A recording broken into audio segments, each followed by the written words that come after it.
ভিডিওটিতে ক্লিক করার জন্য আপনাদেরকে জানাই অসংখ্য ধন্যবাদ। আপনারা দেখছেন আপনাদের প্রিয় ইউটিউব চ্যানেল এমপ্লয়ার সাপোর্টার। এখানে আপনারা প্রত্যেক দিন সরকারি কর্মচারীদের ডিএ, বেতন বৃদ্ধি যোজনা, ছুটি, প্রকল্প, সরকারি আপডেট, সরকারি নোটিফিকেশন প্রতিদিনের জন্য পাবেন। তাই অবশ্যই চ্যানেলের সাথে থাকুন।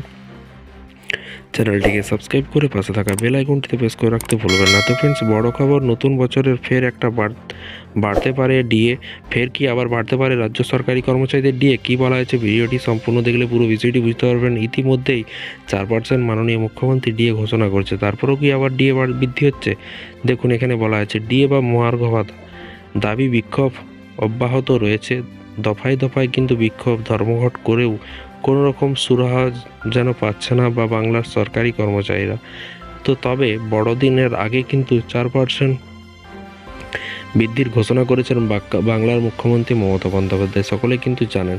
তারপরেও কি ডিএ বৃদ্ধি পেতে চলেছে? যদিও এই ডিএ বৃদ্ধি নিয়ে মোটেই খুশি না সরকারি কর্মচারীরা, ফলে বিক্ষোভ তো চলছেই।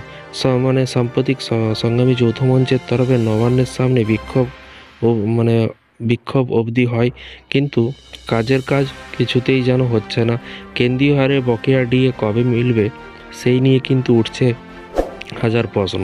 তবে আপনি যদি ভেবে থাকেন যে ডিএ সমস্যা শুধুমাত্র বাংলাতেই, তাহলে ভুল ভাবছেন। বিজেপি শাসিত রাজ্য মধ্যপ্রদেশ দীর্ঘদিন ধরে কিন্তু এই ডিএ নিয়ে সমস্যা তৈরি হয়েছে।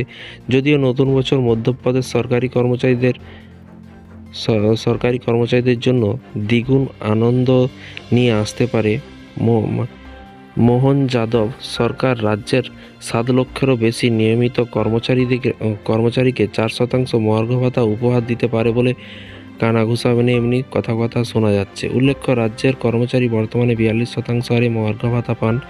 যদিও সরকার এবার তা 42% থেকে বাড়িয়ে কিন্তু 46% করতে চলেছে। অর্থ বিভাগের জন্য একটি প্রস্তাবও তৈরি করে মুখ্যমন্ত্রীর দপ্তরে পাঠিয়েছে। এরপর এই নিয়ে কিন্তু চূড়ান্ত সিদ্ধান্ত নেবেন মুখ্যমন্ত্রী মোহন যাদব। সাম্প্রতিক মধ্যপ্রদেশে শেষ হয়ে বিধানসভা ভোট, এবং যদিও ভোটের আগে রাজ্য সরকারি কর্মচারীদের ডিএ বৃদ্ধির প্রতিশ্রুতি দেওয়া হয়, বিধানসভা নির্বাচনে কিন্তু আচরণবিধি থাকায় এই বিষয়টি সিদ্ধান্ত নেওয়া যায়নি।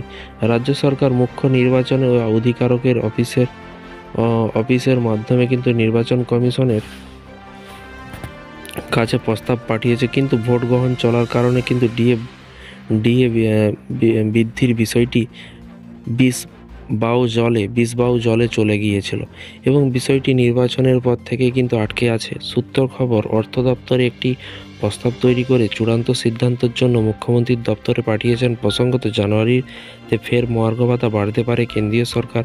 2024-25 অর্থবর্ষে বাজেটে 56% হারে মহার্ঘ ভাতা দেওয়ার বিধান রাখার প্রস্তুতি নিয়েছেন অর্থ বিভাগ। সব সরকারি দপ্তরে কিন্তু প্রতিষ্ঠান ব্যয় 3% বেতন বৃদ্ধি এবং মহার্ঘ ভাতা এবং ত্রাণের জন্য 56% বেতন বৃদ্ধির বিধান রাখার নির্দেশ দেওয়া হয়েছে। এবং এছাড়া চুক্তিভিত্তিক কর্মচারীদের পারিশ্রমিক 8% কিন্তু বাড়ানোর বিধান রাখা হয়েছে। প্রসঙ্গত, বিধানসভা নির্বাচনের আগে কিন্তু শিবরাজ সরকার চুক্তিভিত্তিক কর্মীদের বেতন ভাতা বাড়িয়ে দিয়েছেন, এবং সম্পূরক বাজেটেও বিধান রাখা হবে। এবং উল্লেখ্য, কেন্দ্রের মোদী সরকার 2023 সালে জুলাই মাস থেকে কিন্তু কর্মচারীদের মহার্ঘ ভাতা 4% বাড়িয়ে 46% করেছে। তো ফ্রেন্ডস, ভিডিওটি ভালো লাগলে লাইক করবেন। এই ধরনের এবং রাজ্য সরকার, কেন্দ্র সরকার সমস্ত রাজ্যের আপডেট পাওয়ার জন্য চ্যানেলের সাথে থাকুন।